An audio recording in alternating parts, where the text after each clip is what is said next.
Fossibot എന്ന കമ്പനിയുടെ Fossibot F102 എന്ന പുതിയൊരു സ്മാർട്ട് ഫോൺ ഇപ്പം അനൗൺസ് ചെയ്തിട്ടുണ്ട്. പല ഇൻട്രസ്റ്റിംഗ് ആയിട്ടുള്ള ഫീച്ചേഴ്സുമായിട്ട് വരുന്ന ഒരു സ്മാർട്ട് ഫോണാണ് ഈ ഒരു സ്മാർട്ട് ഫോൺ. ഈ ഒരു വീഡിയോയിൽ നമ്മൾ നോക്കാൻ പോകുന്നത് Fossibot F102 എന്ന സ്മാർട്ട് ഫോണിനെ പറ്റിയിട്ടാണ്. ആദ്യം നമ്മൾ ഫീച്ചേഴ്സും കാര്യങ്ങളൊക്കെ നോക്കുകയാണെന്നുണ്ടെങ്കിൽ ഈ ഒരു ഫോണിൽ എടുത്തു പറയേണ്ട ഒരു കാര്യം ബാറ്ററിയാണ്. 16500 mAh ബാറ്ററി ഇതിൽ കൊടുത്തിട്ടുണ്ട്. നമ്മൾ സാധാരണ 6000 mAh ബാറ്ററി ഉണ്ടെങ്കിൽ തന്നെ വളരെ മികച്ചൊരു ബാറ്ററി കപ്പാസിറ്റി എന്നൊക്കെ പറയാറുണ്ട്. ആ ഒരു ടൈമിലാണ് 16500 mAh ബാറ്ററി ഇതിൽ വരുന്നത്. അപ്പം വളരെ കൂടിയൊരു ബാറ്ററി കപ്പാസിറ്റിയും കാര്യങ്ങളൊക്കെ ഇതിൽ വരുന്നുണ്ട്. പിന്നെ 33 വാട്ടിൻ്റെ ഫാസ്റ്റ് ചാർജ് സപ്പോർട്ട് ചെയ്യുന്നുണ്ട്. അത് നല്ലൊരു കാര്യം തന്നെയാണ്. ടൈപ്പ് സി ചാർജിംഗ് പോർട്ടും കൊടുത്തിട്ടുണ്ട്. അപ്പോൾ നല്ലൊരു ബാറ്ററി സെറ്റപ്പ് ഈ ഒരു ഫോണിൽ വരുന്നുണ്ട്. ഇനി ക്യാമറയുടെ കാര്യം പറയുകയാണെന്നുണ്ടെങ്കിൽ 108 mega pixel main camera sensor ഈ ഫോണിൽ വരുന്നുണ്ട്. അതുപോലെ തന്നെ 20 മെഗാ പിക്സൽ ഒരു നൈറ്റ് വിഷൻ ക്യാമറയും കൊടുത്തിട്ടുണ്ട്. 5 മെഗാ പിക്സൽ മാക്രോ ലെൻസും ഇതിൽ വരുന്നുണ്ട്. ഫോണിൻ്റെ പിന്നിൽ ഈ ഒരു ട്രിപ്പിൾ ക്യാമറ സെറ്റപ്പാണ് വരുന്നത്. ഫ്രണ്ടിൽ 32 മെഗാ പിക്സലിൻ്റെ സോണി IMX 616 സെൽഫി ക്യാമറയും കൊടുത്തിട്ടുണ്ട്. ഈ ഒരു ഫോൺ ഓഫറൊക്കെ കഴിഞ്ഞിട്ട് ഇനീഷ്യലി 14000 രൂപ പ്രൈസ് റേഞ്ചിൽ കിട്ടുന്നതായിരിക്കും. ആ ഒരു പ്രൈസ് റേഞ്ചിൽ ക്യാമറ ഫീച്ചേഴ്സ് നോക്കുകയാണെന്നുണ്ടെങ്കിൽ അത്യാവശ്യം നല്ല ഓൺ പേപ്പർ ക്യാമറ സ്പെസിഫിക്കേഷൻ വരുന്നുണ്ട് എന്ന് പറയാവുന്നതാണ്. 108 മെഗാ പിക്സൽ സെൻസറും അതുപോലെ തന്നെ നൈറ്റ് വിഷൻ ക്യാമറയും പിന്നെ നല്ലൊരു സെൽഫി ക്യാമറയും ഒക്കെ ഇതിൽ വരുന്നുണ്ട്. അപ്പം ആ ഒരു പ്രൈസ് റേഞ്ചിൽ അത്യാവശ്യം ഇൻട്രസ്റ്റിംഗ് ആയിട്ടുള്ള ക്യാമറ സെറ്റപ്പ് ഇതിൽ കൊടുത്തിട്ടുണ്ട് എന്ന് പറയാവുന്നതാണ്. പിന്നെ ഈ ഫോണിൻ്റെ എടുത്തു പറയേണ്ട ഒരു ഫീച്ചർ എന്ന് പറയുന്നത് ബിൽഡ് ക്വാളിറ്റിയും കാര്യങ്ങളൊക്കെയാണ്. ഇതൊരു റഗഡ് ഫോണാണ്. അപ്പം ബിൽഡ് ക്വാളിറ്റി എന്നുള്ളതൊക്കെ വളരെ ഇമ്പോർട്ടൻ്റ് ആയിട്ടുള്ളൊരു കാര്യമാണ്. ഇതിൽ IP68 അതുപോലെ തന്നെ 69K റേറ്റിംഗ് ഒക്കെ സപ്പോർട്ട് ചെയ്യുന്നുണ്ട്. അപ്പോൾ ഈ ഫോൺ വാട്ടർ റെസിസ്റ്റൻറ്റും അതുപോലെ തന്നെ ഡസ്റ്റ് റെസിസ്റ്റൻറ്റുമാണ്. പിന്നെ ഈ ഫോണിൽ MIL STD 810H സർട്ടിഫിക്കേഷനും കാര്യങ്ങളൊക്കെ ലഭിച്ചിട്ടുണ്ട്.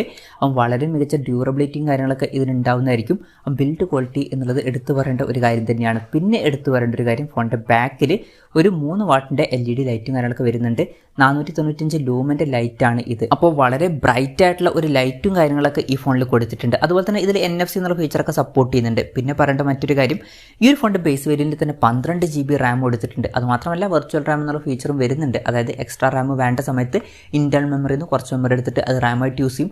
അങ്ങനെ 8 GB റാം കൂടി എക്സ്ട്രാ ലഭിക്കുന്നതായിരിക്കും. അപ്പോൾ ടോട്ടലായിട്ട് 20 GB റാം വരെയൊക്കെ വരുന്നുണ്ട് എന്ന് പറയാവുന്നതാണ്. പിന്നെ ബേസ് വേരിയൻറ്റിൽ തന്നെ 256 GB ഇന്റേണലും കൊടുത്തിട്ടുണ്ട്. അതും നല്ലൊരു കാര്യം തന്നെയാണ്. അപ്പം ഇതൊക്കെ നമുക്ക് എടുത്തു പറയേണ്ട ഫീച്ചേഴ്സിൽ പറയാവുന്നതാണ്. ഇനി ബാക്കി ഫീച്ചേഴ്സ് നോക്കുകയാണെന്നുണ്ടെങ്കിൽ മീഡിയാടെക്കിൻ്റെ ഹീലിയോ G99 എന്ന പ്രോസസ്സർ ഇതിൽ കൊടുത്തിട്ടുണ്ട്. ഇപ്പോൾ 14000 രൂപ എന്ന പ്രൈസിങ് കൺസിഡർ ചെയ്യുമ്പം ഇത് അത്യാവശ്യം തിരക്കേടില്ലാത്ത നല്ലൊരു പ്രോസസ്സർ തന്നെയാണ്. പക്ഷേ ഇന്ത്യൻ പ്രൈസിംഗ് ആയിട്ട് കൊടുത്തിരിക്കുന്നത് 24600 ആ ഒരു പ്രൈസ് റേഞ്ചിൽ ഇത് അത്ര മികച്ച പ്രോസസ്സർ എന്ന് പറയാൻ പറ്റില്ല. പിന്നെ 5G സപ്പോർട്ടൊന്നും വരുന്നില്ല. മാക്സിമം 4G സപ്പോർട്ടാണ് വരുന്നത്. മെമ്മറി എക്സ്പാൻഡ് ചെയ്യണമെന്നുണ്ടെങ്കിൽ മെമ്മറി കാർഡ് സ്ലോട്ട് കൊടുത്തിട്ടുണ്ട്. 2 TB വരെ മെമ്മറി എക്സ്പാൻഡ് ചെയ്യാവുന്നതാണ്. സ്റ്റീരിയോ സ്പീക്കേഴ്സ് ഇതിൽ വരുന്നുണ്ട്. Android 13 ബേസ് ആയിട്ടുള്ള സോഫ്റ്റ്വെയർ ഒക്കെ ഇതിൽ കൊടുത്തിട്ടുണ്ട്. ഇനി ഡിസ്പ്ലേയുടെ കാര്യത്തിൽ 6.58 ഇഞ്ചിൻ്റെ ഫുൾ HD+ LCD ഡിസ്പ്ലേ കൊടുത്തിട്ടുണ്ട്. 120 Hz റിഫ്രഷ് റേറ്റ് ഒക്കെ ഇതിൽ സപ്പോർട്ട് ചെയ്യുന്നുണ്ട്. ഫോണിൻ്റെ ഫ്രണ്ടിൽ ഡ്രാഗൺ ട്രെയിലിൻ്റെ പ്രൊട്ടക്ഷൻ കൊടുത്തിട്ടുണ്ട്.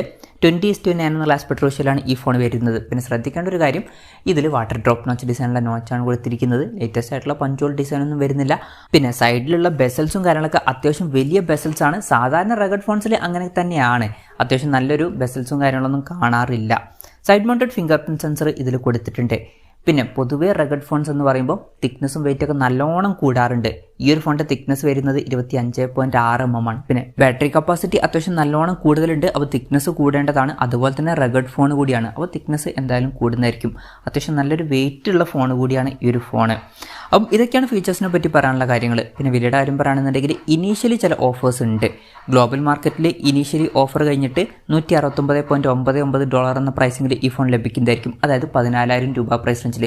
ഇന്ത്യൻ പ്രൈസിങ്ങിൻ്റെ കാര്യം പറയുകയാണെന്നുണ്ടെങ്കിൽ ഇന്ത്യൻ പ്രൈസിംഗ് എന്ന് പറഞ്ഞിട്ട് അവർ ലിസ്റ്റ് ചെയ്തിരിക്കുന്നത് 24600 രൂപ പ്രൈസ് റേഞ്ചിലാണ്. AliExpressൽ ഈ ഫോൺ അവൈലബിൾ ആണ്. പക്ഷേ ഇന്ത്യയിലോട്ട് ഡെലിവറി ഉണ്ടോ എന്നുള്ള കാര്യം ജസ്റ്റ് ഒന്ന് ചെക്ക് ചെയ്യുക. എന്തായാലും Fossibot F102 എന്ന പുതിയൊരു സ്മാർട്ട് ഫോൺ ഇപ്പം അനൗൺസ് ചെയ്തിട്ടുണ്ട്. ചില ഇൻട്രസ്റ്റിംഗ് ആയിട്ടുള്ള ഫീച്ചേഴ്സൊക്കെ വരുന്നുണ്ട്. അത്യാവശ്യം നല്ല ഡ്യൂറബിൾ ആയിട്ടുള്ള ഒരു സ്മാർട്ട് ഫോണാണ് ഇത്. അതുപോലെ തന്നെ ക്യാമറയിൽ നൈറ്റ് വിഷൻ ക്യാമറ പോലുള്ള ഫീച്ചേഴ്സൊക്കെ കൊടുത്തിട്ടുണ്ട്. പിന്നെ വളരെ മികച്ചൊരു ബാറ്ററി കപ്പാസിറ്റിയും ഇതിൽ വരുന്നുണ്ട്. ഇതുപോലുള്ള ഫീച്ചേഴ്സൊക്കെ നിങ്ങൾക്ക് ഇൻട്രസ്റ്റിംഗ് ആയിട്ട് തോന്നുന്നുണ്ടെങ്കിൽ ഈ ഒരു ഫോൺ എടുക്കാവുന്നതാണ്. പക്ഷേ പ്രത്യേകം ശ്രദ്ധിക്കേണ്ട ഒരു കാര്യം സാധാരണ ഫോൺ പോലെ അത്യാവശ്യം നല്ലൊരു ഡിസൈൻ ഇതിൽ കാണാൻ പറ്റിക്കൊള്ളണം എന്നില്ല. അതുപോലെ തന്നെ വെയിറ്റും തിക്നെസ്സും ഒക്കെ അത്യാവശ്യം നല്ലോണം കൂടുതലായിരിക്കും. അപ്പം അത് പ്രത്യേകം ശ്രദ്ധിക്കേണ്ട ഒരു കാര്യമാണ്.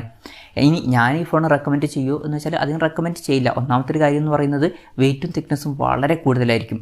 എന്തായാലും ഈ ഒരു ഫോണിനെ പറ്റിയിട്ടുള്ള നിങ്ങളുടെ അഭിപ്രായം ജസ്റ്റ് ഒന്ന് കമൻറ്റ് ചെയ്യുക.